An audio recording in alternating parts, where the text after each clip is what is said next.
Bloomberg News, Landov An employee pulls a crucible of molten glass from a furnace at the Corning in New York. Manufacturers in the U.S. are growing rapidly, but they are also paying more for supplies in another sign of rising inflation.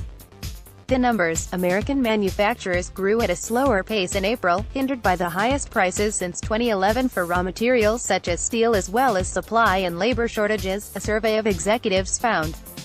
The Institute for Supply Management said its manufacturing index fell to 57.3% last month from 59.3% in December.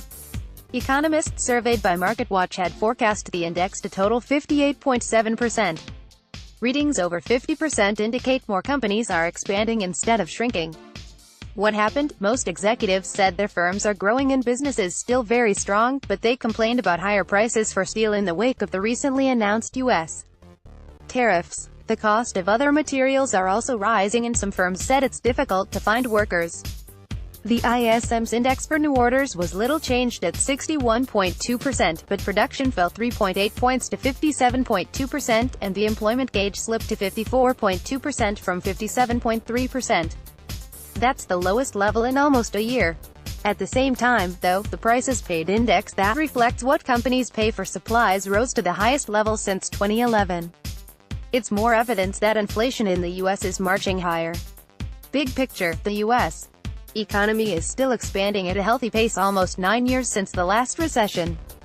Yet, such a long period of growth was bound to give birth to higher inflation, especially with unemployment at a nearly two-decade low. The recently announced White House tariffs on steel and certain Chinese goods aren't helping matters. One of the biggest challenged companies now faces expanding production at a time when the cost of raw materials and labor are on the rise, but customers are very resistant to paying higher prices for goods and services. Read, signs of higher U.S. inflation are popping up everywhere. What are they saying? Business is off the charts.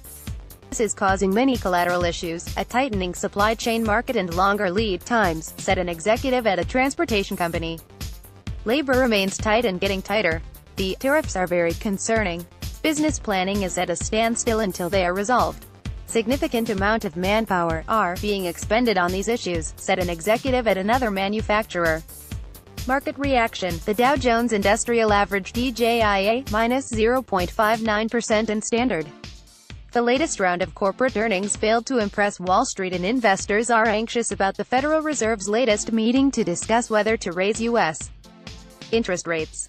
Read, Fed will make 4 rate hikes this year. Economists now say the Fed is expected to stand pat for now, but another rate hike could come as soon as June. The 10-year Treasury yield TMU/BM/USD 10Y, 0.45%, meanwhile, was little changed at 2.97%.